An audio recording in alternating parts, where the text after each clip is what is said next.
friends, welcome back to our channel. So today in the series of lecture, जैसा कि आपको पता है इस समय हमारी सीरीज ऑफ लेक्चर में सेल चल रहा है, जिसमें हम लोग सेल को पढ़ चुके हैं, थ्योरीज पढ़ चुके हैं, डिस्कवरी पढ़ चुके हैं। इस समय अब हम लोग उसका ओवरव्यू देख चुके हैं। अभी हम लोग प्रोकैरियोटिक सेल को डिटेल में पढ़ रहे हैं, जिसका हम लोग सेल स्ट्रक्चर समझ चुके हैं। अब जैसे कि हमने आपको बताया था कि लिविंग ऑर्गेनिजम्स में काफ़ी सेल या उसकी कॉम्पोजिशन या फिजिकल या केमिकल चेंजेस की वजह से ऑर्गेनिजम्स इतने डाइवर्सिफाई हुए हैं। तो उसी के बेसिस पे जब हम लोगों ने प्रोकैरियोटिक सेल को इससे पहले प्रीवियस वाले लेक्चर में देखा था, तो उसमें हम लोगों ने क्या ऑब्जर्व करा था कि उसमें 3 लेयर प्रेजेंट थी। ग्लाइकोकैलिक्स आउटर मोस्ट लेयर, उसके अंदर सेल वॉल प्रेजेंट थी और सबसे अंदर क्या प्रेजेंट था हमारा प्लाज्मा मेम्ब्रेन। तो जो बाहर की आउटर मोस्ट लेयर प्रेजेंट थी, उसमें हम लोगों ने बात करी थी कि ग्लाइकोकैलिक्स की लेयर जरूरी नहीं है कि जितने भी बैक्टीरिया हैं सबके केस में प्रेजेंट हो, किसी में प्रेजेंट हो भी सकती है और नहीं भी।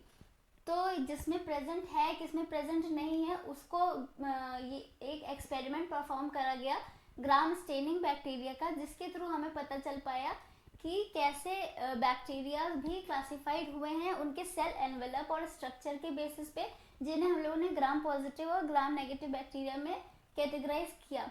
तो आज इसी को हम लोग डिटेल में समझते हैं, ग्राम स्टेनिंग जो उन्होंने एक्सपेरिमेंट परफॉर्म करा उसको, और उसके थ्रू कैसे उसके जो सेल और उसकी कॉम्पोजिशन है उसमें जो जो डिफरेंसेस हमने देखे हैं। तो आज हम लोग पहले उन जो ग्राम पॉजिटिव और ग्राम नेगेटिव बैक्टीरिया की जो लेयर्स है उन्हें डिटेल में समझने की कोशिश करते हैं, ताकि आगे हम लोग समझ पाए कि कैसे एक्सपेरिमेंटल बेसिस पे ये जो लेयर है कैसे इन्होंने इसकी चीज़ें एब्जॉर्ब करी या उनमें डिफरेंसेस मिले। तो पहले हम लोग जब उसको सेल का स्ट्रक्चर हम समझ पाएंगे डिटेल में, तो हमें समझने में आसानी होगी। तो स्टार्ट करते हैं आज का लेक्चर। सबसे पहले तो आज का लेक्चर सबसे पहले हम उसका स्ट्रक्चर एक्सप्लेन कर देंगे, जिसके थ्रू आपको समझने में आसानी हो। तो सेल एनवेलप के बेसिस पे जिसमें ग्लाइकोकैलिक्स प्रेजेंट या एब्सेंट था, उसके बेसिस पे बैक्टीरिया को ग्राम पॉजिटिव और ग्राम नेगेटिव बैक्टीरिया में क्लासीफाई किया गया। तो पहले उसको स्ट्रक्चर डिटेल में समझते हैं। पहले हम लोग साथ साथ हम लोग ग्राम पॉजिटिव और नेगेटिव बैक्टीरिया को समझते चलेंगे, जिससे हम लोग उसके डिफरेंसेस को क्लियरली ऑब्जर्व कर पाए। तो सबसे पहले हम लोग ग्राम पॉजिटिव बैक्टीरिया और नेगेटिव बैक्टीरिया पहले हम लोग समझते हैं लेयर उसकी। तो सबसे अंदर जो प्रोकैरियोटिक सेल है उसमें सबसे अंदर इनर मोस्ट लेयर कौन सी प्रेजेंट थी हमारी? Plasma membrane. Inner most layer कौन सी प्रेजेंट थी हमारी? Plasma membrane. क्या प्रेजेंट था? Plasma membrane. इसके बाहर क्या प्रेजेंट था? इसके बाहर प्रेजेंट थी हमारी सेल वॉल। क्या प्रेजेंट थी? इसके बाहर क्या प्रेजेंट थी? सेल वॉल प्रेजेंट थी। ये क्या है हमारी? Cell wall. ये क्या है हमारी? ये हमारी सेल वॉल। और सेल उन्होंने क्या देखा था? सेल वॉल किसकी बनी हुई है? सेल वॉल किसकी बनी थी हमारी? पेप्टाइडोग्लाइकन। सेल वॉल किसकी बनी थी हमारी? पेप्टाइडोग्लाइकन की। तो इससे पहले वाले लेक्चर में हम लोगों ने क्या समझा था? पेप्टाइडोग्लाइकन मतलब, पेप्टाइड का मतलब अमाइनो एसिड और ग्लाइकन का मतलब शुगर। कौन कौन से अमाइनो एसिड प्रेजेंट है इसके प्रीवियस वाले लेक्चर में हम लोग समझ चुके हैं। आज हम लोग तुरंत रिवाइज करते हैं। अमाइनो एसिड कौन कौन से? 4 अमाइनो एसिड प्रेजेंट थे। कौन से? डेक्स्ट्रोरोटेटरी अलानिन, लिवोरोटेटरी अलानिन, लाइसिन और ग्लूटामिक एसिड। ये 4 क्या प्रेजेंट थे? अमाइनो एसिड प्रेजेंट थे। और ये 4 क्या प्रेजेंट थे? ये 4 अमाइनो एसिड प्रेजेंट थे। और शुगर मॉलिक्यूल कौन कौन से प्रेजेंट थे?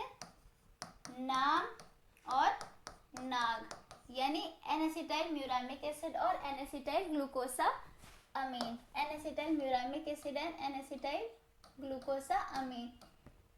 जिसमें से ये जो अपने खड़े जो पिंक कलर के जो आपको स्ट्रक्चर लंबे लंबे स्ट्रक्चर दिख रहे हैं, ये हमारे शुगर मॉलिक्यूल्स है। और ये जो बॉन्ड हमने बना रहे हैं, दोनों को जोड़ रहा है, ये क्या है, हमारे शुगर मॉलिक्यूल। इस तरीके से ये फॉर्म होते हैं, इस तरीके से ये फॉर्म होते हैं। ये जो बॉन्ड बना रहा है ये क्या है, यही हमारा पेप्टाइड बॉन्ड है। तो ये है अमीनो एसिड है। और जो पिंक कलर का स्ट्रक्चर है ये क्या है हमारा, ये है शुगर मॉलिक्यूल। तो ये हम लोगों ने क्या देखा, ये हम लोगों ने स्ट्रक्चर देखा किसका, ग्राम पॉजिटिव बैक्टीरिया का। अब इस ऐसे इधर ही समझते चलते हैं ग्राम नेगेटिव बैक्टीरिया का स्ट्रक्चर भी साथ ही साथ, तो आपको डिफरेंस समझने में आसानी होगी। तो outer most layer, sorry inner most layer कौन सी है, इनर मोस्ट लेयर है हमारी प्लाज्मा मेम्ब्रेन। क्या है हमारा, प्लाज्मा मेम्ब्रेन। तो देखिए दोनों के केस में प्लाज्मा मेम्ब्रेन या फिर इसको सेल मेम्ब्रेन भी कहते हैं, तो दोनों के केस में प्लाज्मा मेम्ब्रेन प्रेजेंट है। उसके बाद क्या देखा हम लोगों ने, क्या प्रेजेंट है, इसके ऊपर क्या प्रेजेंट है, सेल वॉल। क्या प्रेजेंट है, सेल वॉल। ये क्या है हमारा प्लाज्मा, सॉरी ये क्या है हमारा सेल वॉल। क्या है ये, सेल वॉल। अब देखते हैं इसके आगे। फिर हमने देखा कि इस ग्राम नेगेटिव बैक्टीरिया में सेल वॉल के आगे एक और प्लाज्मा मेम्ब्रेन प्रेजेंट है। आउटर मोस्ट लेयर में भी ये प्लाज्मा मेम्ब्रेन प्रेजेंट है। ये देखिए ग्राम नेगेटिव के केस में आउटर लेयर में भी प्लाज्मा मेम्ब्रेन प्रेजेंट है। तो यहाँ हम लोग कह सकते हैं कि इसकी जो सेल वॉल है यानी पेप्टाइडोग्लाइकेन की जो लेयर है वो sandwiched between two plasma membrane, या फिर cell wall is sandwiched between two plasma membrane. इस यहाँ से भी क्वेश्चन पूछा जा चुका है, ये आपका स्टेटमेंट में पूछा जाएगा। तो यहाँ से हमारा एक और क्वेश्चन निकल कर आ सकता है कि किसके केस में ग्राम नेगेटिव बैक्टीरिया में स्टेटमेंट दिया जाएगा, तो cell wall is sandwich between two plasma membrane. तो ये स्टेटमेंट आपका सही होगा। इसके आगे देखते हैं, इस प्लाज्मा मेम्ब्रेन से अटैच एक और लेयर प्रेजेंट है, इस प्लाज्मा मेम्ब्रेन से अटैच एक और लेयर प्रेजेंट है, एक और मॉलिक्यूल प्रेजेंट है। क्या है ये, लिपो पॉलीसेकेराइड।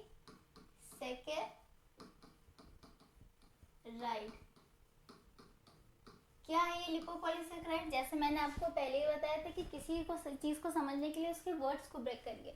जब हम वर्ड्स को ब्रेक करते हैं तो हमें दो इसमें वर्ड्स दिखते हैं। पहला क्या है, लिपो का मतलब क्या आ रहा है, लिपिड, और पॉलीसेकेराइड का मतलब क्या आ रहा है हमारा, शुगर। तो इसमें क्या देखते हैं हम लोग, जो ग्राम पॉजिटिव बैक्टीरिया और ग्राम नेगेटिव बैक्टीरिया में आप एक डिफरेंस देख पा रहे होंगे।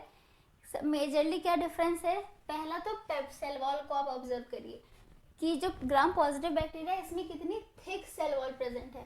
अब देखिए जो ग्राम पॉजिटिव बैक्टीरिया है इसमें कितनी थिक सेल वॉल प्रेजेंट है, और जो ग्राम नेगेटिव बैक्टीरिया है उसमें कितनी थिन सेल वॉल प्रेजेंट है। ये अप्रोक्सीमेटली इसका जो डिफरेंस है वो अप्रोक्सीमेटली जो यहाँ ये जो cell wall gram positive bacteria की है ये अप्रोक्सीमेटली 20 to 80 नैनोमीटर की होती है। उसी जगह यहाँ इसकी जो सेल वॉल है ये कम से कम 2 से 7 नैनोमीटर की होगी। तो आप खुद ही ऑब्जर्व करिए, इसीलिए मैंने इसको मल्टीपल लेयर बनाया है समझाने के लिए कि आप खुद इसका डिफरेंस देख पा रहे हैं कि ग्राम पॉजिटिव में कितनी मोटी लेयर प्रेजेंट है पेप्टाइडोग्लाइकेन की, उसी जगह ग्राम नेगेटिव में बहुत ही पतली लेयर प्रेजेंट है। दूसरा, ग्राम पॉजिटिव बैक्टीरिया में सेल वॉल के बाहर दूसरी कोई लेयर नहीं प्रेजेंट है, उसी जगह ग्राम नेगेटिव बैक्टीरिया में सेल वॉल के बाहर एक और पेप्टाइडोग्लाइकेन की लेयर प्रेजेंट है, सेल वॉल के आगे एक और प्लाज्मा मेम्ब्रेन की लेयर प्रेजेंट है, और उसी प्लाज्मा मेम्ब्रेन की लेयर से अटैच एक और मॉलिक्यूल प्रेजेंट है, वो क्या है हमारा लिपोपॉलीसेकेराइड। तो यहाँ से आपको स्ट्रक्चर समझ में आ गया। अब हम लोग नेक्स्ट ग्राम स्टेनिंग मेथड समझते हैं कि जो साइंटिस्ट थे जिन्होंने जो एक्सपेरिमेंट परफॉर्म करा वो क्या था। तो जो ग्राम नाम के जो साइंटिस्ट थे उन्होंने, पहले तो हम समझेंगे उनका जो ये जो एक्सपेरिमेंट था इसको बोलते थे हम लोग डिफरेंशियल स्टेनिंग मेथड। तो पहले समझते हैं डिफरेंशियल स्टेनिंग मेथड है क्या।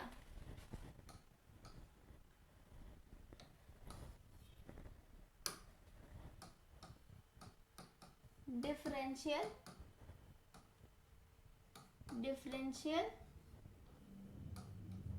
स्टेनिंग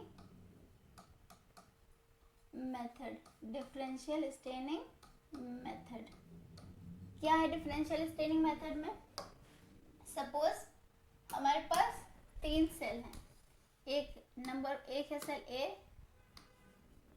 दूसरी है सेल बी और तीसरी है सेल सी। तो इन्होंने, ये डिफरेंट टाइप की सेल है। अब इन्होंने क्या किया, इन्होंने एक ही केमिकल का यूज किया और उस केमिकल का जो इन्होंने स्टेन यूज करा, एक ही स्टेन यूज किया। और जब इन्होंने वो स्टेन यूज करके इन्हें फिक्स किया तो इन्होंने क्या ऑब्जर्व करा कि जो ए टाइप की सेल थी, जो हमारी ए टाइप की सेल थी, उस सेल ने सारा स्टेन एब्जॉर्ब कर लिया, अपने पूरे सरफेस पे स्टेन को क्या कर लिया, एब्जॉर्ब कर लिया। उसकी जगह जो हमारी दूसरी सेल थी उसने केवल कुछ पार्ट में ही एब्जॉर्ब करा। और जो तीसरी सेल थी हमारी सी सेल थी, उसने एक भी स्टेन रिटेन नहीं करा, सारा स्टेन उसने रिमूव कर दिया, यानी वो स्टेन को एब्जॉर्ब नहीं कर पाई। क्योंकि कुछ फिजिकल या केमिकल चेंजेस की वजह से, कुछ फिजिकल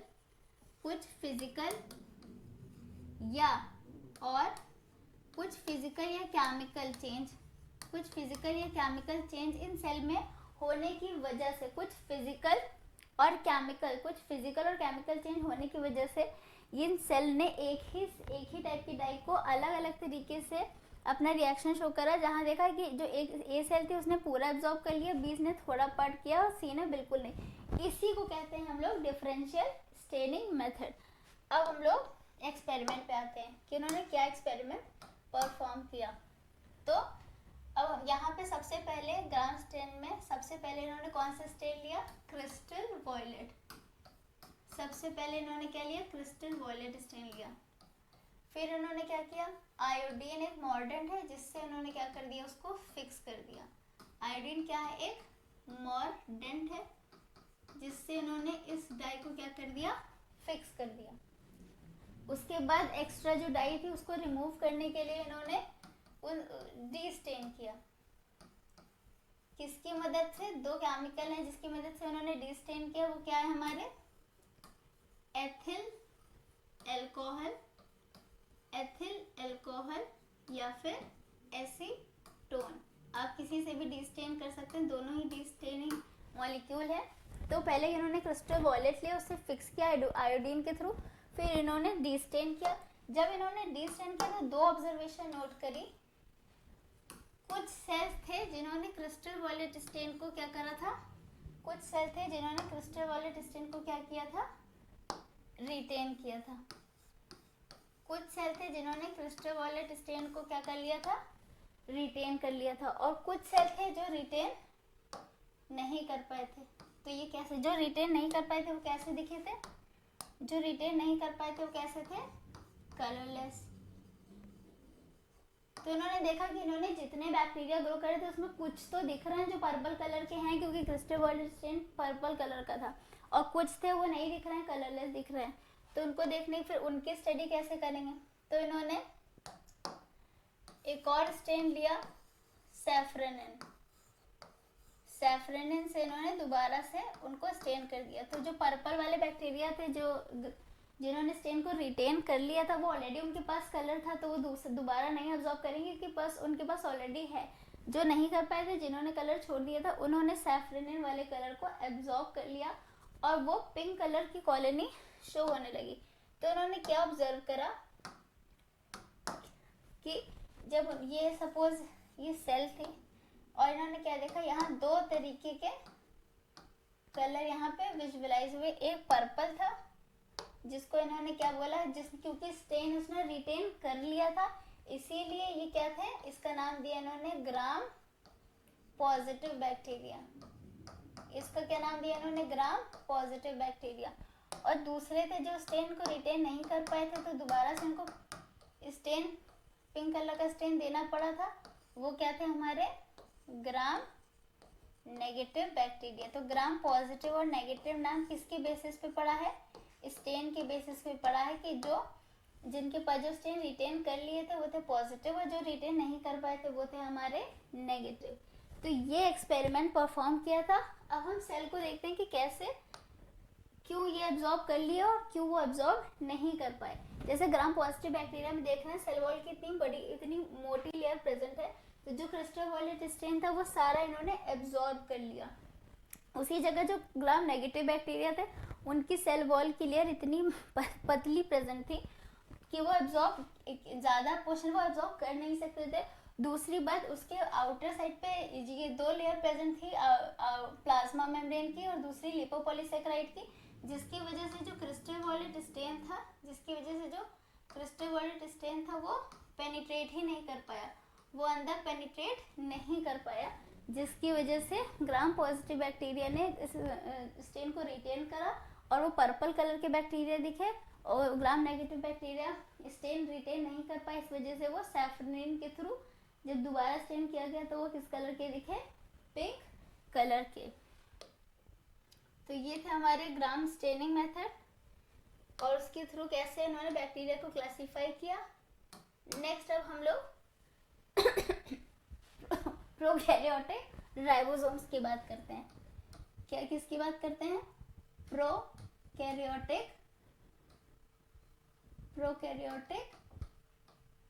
राइबोसोम। जैसे कि मैंने आपको बताया ये एक एकलौता ऐसा सेल ऑर्गेनेल है जो कि मेम्ब्रेन लेस है और किस में प्रेजेंट है? प्रोकैरियोट्स में। कहाँ प्रेजेंट है? तो सबसे पहले इसकी लोकेशन देख लेते हैं, क्योंकि कई बार इसकी लोकेशन पे भी क्वेश्चन आता है। जैसे कि हम लोग यूकैरियोटिक में तो हम लोग ने देखा था कि राइबोसोम्स कहाँ प्रेजेंट थे। यूकैरियोट्स के केस में ऑलरेडी एंडोप्लाज्मिक, हमारे जो उसके अंदर जो सेल ऑर्गेनेल प्रेजेंट थे, जो मेम्ब्रेन बाउंड सेल ऑर्गेनेल थे, उसमें प्रेजेंट थे कौन कौन से थे हमारे? Endoplasmic reticulum, mitochondria and chloroplast. पर राइबोसोम पर प्रोकैरियोट्स के केस में तो कोई सेल ऑर्गेनेल प्रेजेंट होता नहीं है, तो राइबोसोम्स कहाँ प्रेजेंट होंगे? राइबोसोम्स प्रेजेंट होंगे हमारे कहाँ? प्लाज्मा। राइबोसोम्स प्रेजेंट होंगे प्लाज्मा मेम्ब्रेन में। कहाँ प्रेजेंट होंगे? प्लाज्मा मेम्ब्रेन में। या फिर अगर प्लाज्मा मेम्ब्रेन नहीं दिया हुआ है ऑप्शन में, तो हो सकता है आपको मीजोसोम्स भी ऑप्शन में दिया जाए। तो मीजोसोम्स भी क्या है? इन्वेजिनेशन ही तो है, इनवर्स साइड पे प्लाज्मा मेम्ब्रेन का। ये हमारे प्लाज्मा मेम्ब्रेन है, और प्लाज्मा मेम्ब्रेन में अंदर की तरफ जो फोल्डिंग होती है यही मीजोसोम्स होते हैं।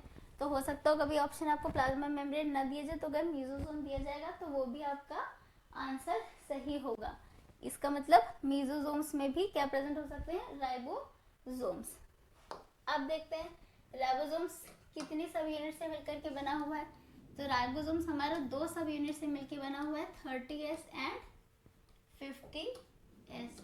टोटल ये 70S यूनिट का बना हुआ है। S stand for Svedberg unit. तो इसकी, और ये क्या है इसका, ये जो इसकी सब यूनिट है वो क्या है, किसके बेसिस पे दी गई है?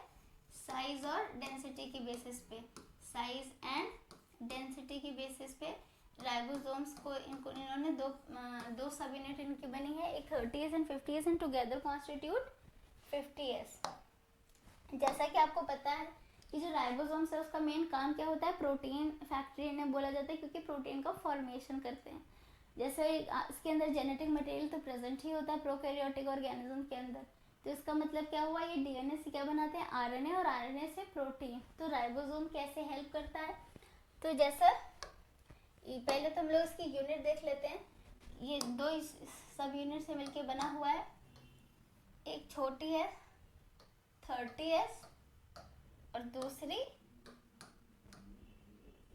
दूसरी हमारी 50S। तो सपोज ये हमारा क्या है? mRNA है। ये है हमारा mRNA, और इसी mRNA में ये मल्टीपल राइबोसोम। यूकैरियोट के केस में सिर्फ एक राइबोसोम एट अ टाइम आता है, लेकिन प्रोकैरियोट के केस में मल्टीपल राइबोसोम ऐसे स्ट्रक्चर फॉर्म करते हैं। और इसको क्या बोलते हैं? इस स्ट्रक्चर को क्या बोलते हैं? जो स्ट्रक्चर इन्होंने फॉर्म करा है इसको हम लोग बोलते हैं, पॉलीपेप्टाइड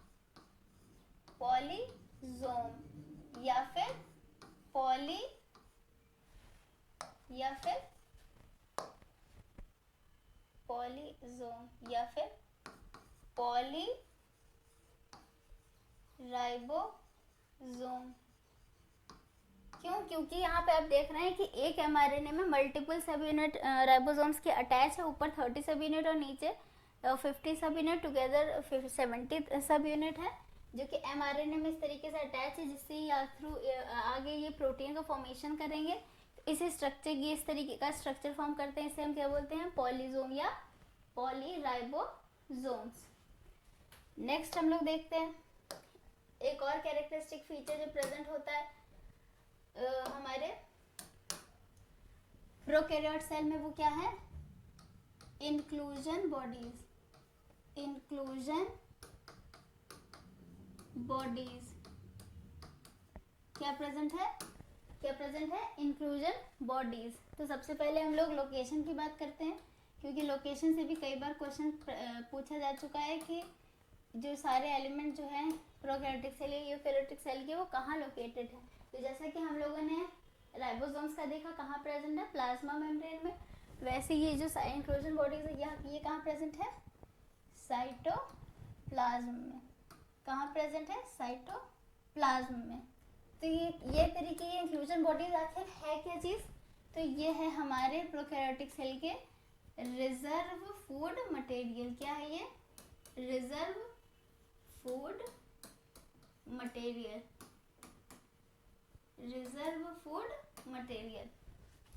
अब आपके दिमाग में क्वेश्चन आएगा कि कौन कौन से मॉलिक्यूल प्रेजेंट होते हैं रिजर्व फूड मटेरियल में, कौन कौन से एलिमेंट्स, कौन कौन से मॉलिक्यूल प्रेजेंट है।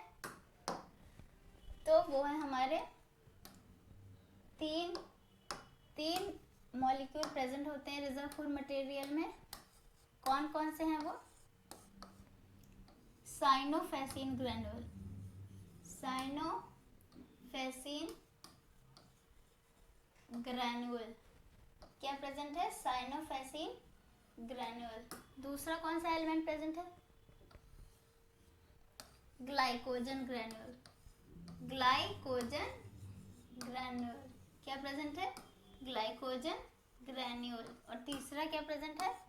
Phosphate granule. इससे भी बहुत बार इससे क्वेश्चन पूछा गया है कि जिनके रिजर्व फूड मटेरियल है उसमें कौन कौन से एलिमेंट प्रेजेंट हैं। तो वो है हमारे cyanophycin granule, glycogen granule and phosphate granule. इसको याद करने का तरीका, जैसे कि आप कभी कंफ्यूज कर सकते हैं कि कौन कौन से एलिमेंट है, तो याद करने के लिए जब मैं अपनी छोटी क्लास में थी तो मैंने कैसे इसे याद करने के लिए एक ट्रिक बनाई थी। वो थी हमारी चीफ गेस्ट। ये याद करने के लिए है ताकि आप इसको मेमोराइज रख पाए। चीफ गेस्ट पानी पीने चला गया। चीफ गेस्ट कहाँ गया? पानी पीने चला गया। जिससे हम याद रख सकते हैं C stand for cyanophycin, G stand for glycogen and P stand for phosphate. तो ये कुछ बात हो गई हमारी इंक्लूजन बॉडीज की। नेक्स्ट अब हम लोग क्या क्वेश्चन सॉल्व करते हैं। जैसे कि हम लोगों ने जो चीज़ें पढ़ी, अब हम लोग देखते हैं कि कितनी चीज़ें हम समझ पाए हैं, या जो जो चीज़ें हमने पढ़ी उससे कैसे कैसे क्वेश्चन फ्रेम हुए हैं, ताकि कॉन्सेप्ट को समझने में और उसके एप्लीकेशन में हमें हेल्प मिल सके। तो क्वेश्चन है हमारा what is external to cell wall in prokaryotic cell. Cell wall के एक्सटर्नल, जैसे ये हमारा क्या है, हम लोगों ने सेल वॉल क्या पढ़ी थी? 3 लेयर प्रेजेंट थी। प्रोकैरियोट्स के केस में कितनी लेयर प्रेजेंट थी? 3 लेयर प्रेजेंट थी।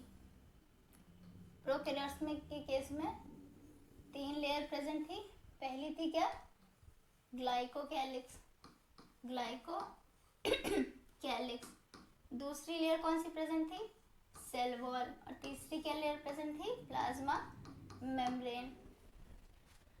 तो क्या देखा हम लोगों ने? और जब भी आप ये लेयर बनाएंगे तो मीजोसोम्स का स्ट्रक्चर बना दीजिएगा, जिससे आपको याद रहने में आसानी हुई। जब आप तो आपका कई बार ये रिवाइज हो जाएगा। तो प्रोकैरियोट्स के केस में आपको ऐसे ही सेल का स्ट्रक्चर बनाना है। तो क्या देखा हम लोगों ने अब कि एक्सटर्नल टू सेल वॉल, ये हमारी क्या है? सेल वॉल है।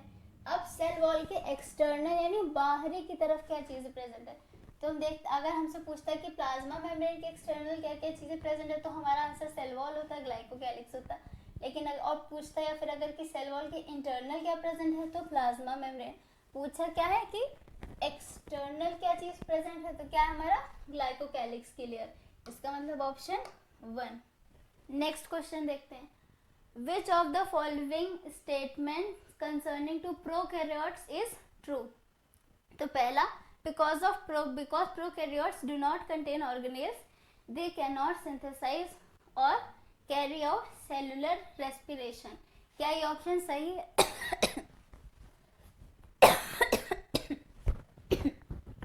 तो बिल्कुल गलत है ये ऑप्शन। क्यों? क्योंकि ये कोई रीजन नहीं है कि सेल ऑर्गेनेल्स नहीं प्रेजेंट है इस वजह से ये फोटोसिंथेसाइज नहीं कर पाएंगे, क्योंकि सेल ऑर्गेनेल्स तो बहुत सारे होते हैं।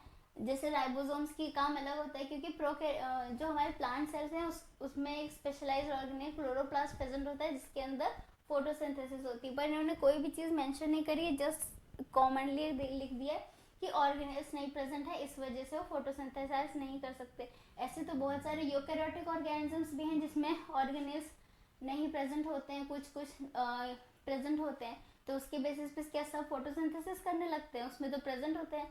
तो यह ऑप्शन आप तो यह इसका मतलब एक्सप्लेनेशन सही नहीं है, तो ये ऑप्शन गलत हो गया। दूसरा देखते हैं, जो prokaryotes have no chromosomes and therefore lack DNA. बिल्कुल गलत। इससे पहले जब मैं प्रोकैरियोट्स पढ़ा था तो देखा था कि उसके इंटरनल स्ट्रक्चर्स हम लोगों ने देखे थे, तो वहाँ क्या प्रेजेंट था, सिंगल क्रोमोसोम्स और सर्कुलर डीएनए प्रेजेंट है। इसका मतलब प्रोकैरियोट्स में डीएनए प्रेजेंट होता है। इसका मतलब ये ऑप्शन भी क्या हो गया, गलत हो गया।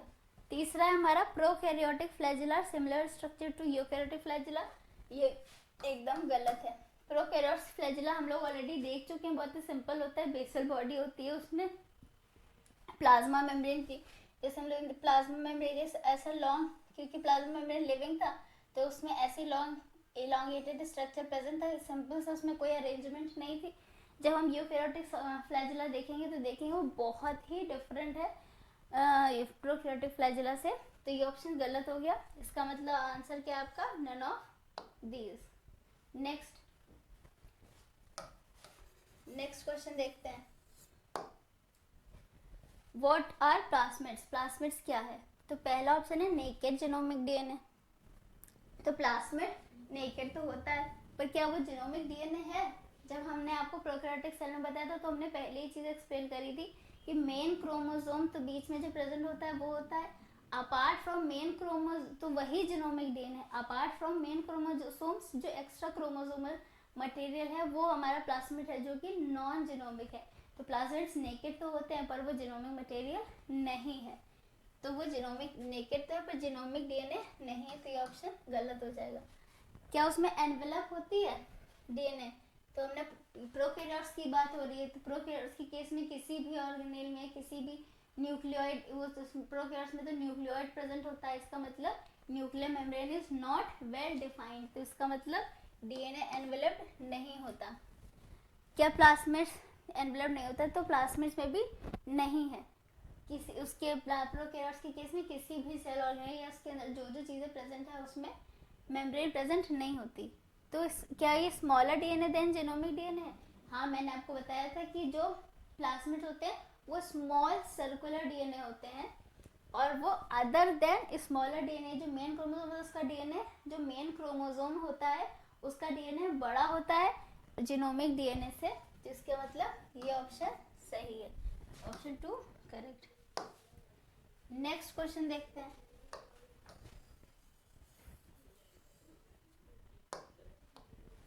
What is true for prokaryotes? They are smaller in size. बिल्कुल सही, प्रोकैरियोट्स बहुत छोटे होते हैं, multiply much rapidly than eukaryotes, ये भी सही है कि वो बहुत ही छोटे होते हैं जिसकी वजह से ये बहुत जल्दी रैपिडली क्या करते हैं, डिवाइड करते हैं। तीसरा है greatly very in shape and size, बिल्कुल सही। जो प्रोकैरियोट्स होते हैं हमारे, वो हम लोग ने ऑलरेडी इसको देखा था कि शेप की वजह से वो कितने, उनके अंदर कितनी डाइवर्सिटी प्रेजेंट थी, शेप की वजह से वो बैसिलस, कोकस, विब्रियस, पैरेलम कितने पार्ट में कैटेगराइज हुए थे, तो they differ greatly in shape and size, ये ऑप्शन सही, इसका मतलब all the above. Next, which of the following is a function of mesosome. तो मीजोसोम सेल वॉल फॉर्मेशन करता है, बिल्कुल सही जवाब है। कैसे? जैसे हम लोगों ने देखा है प्लाज्मा मेम्ब्रेन है, इसमें जो इनफोल्डिंग्स होती है इन्हीं को मेसोसोम्स कहते हैं। बाहर सेल वॉल फॉर्मेशन होता है, तो ये जब ये अपना मॉलिक्यूल सिक्रीट आउट करते हैं, क्योंकि हमने देखा था ये वैसे वेसिकुलर स्ट्रक्चर फॉर्म करेंगे ऐसे वेसिकुलर स्ट्रक्चर्स फॉर्म करते हैं। 3 तरीके के स्ट्रक्चर फॉर्म करते हैं, वेसिकुलर, लैमेलर एंड ट्यूब्यूलर। और इसी के थ्रू इन्होंने अपना एलिमेंट बाहर सिक्रीट आउट करा था, जो कहीं ना कहीं सेल वॉल के फॉर्मेशन में हेल्प करता है। तो ये ऑप्शन तो सही हो गया। Next, DNA replication and its distribution to daughter cell, एकदम सही। जो मेसोसोम्स होते हैं हमारे, वो इन्वेजिनेशन है टू इनवर्ट साइड पे यहाँ प्रेजेंट होता है डीएनए। तो जब ये अंदर की तरफ इनफोल्ड होते हैं तब ये डीएनए को सिग्नल प्रोवाइड करते हैं, और सिग्नल मिलता है तब ये डीएनए क्या करता है, रेप्लिकेट करता है, और इसके थ्रू ये डीएनए रेप्लिकेट करेगा, और रेप्लिकेट करने से 2 डीएनए ऐसे फॉर्म करेगा,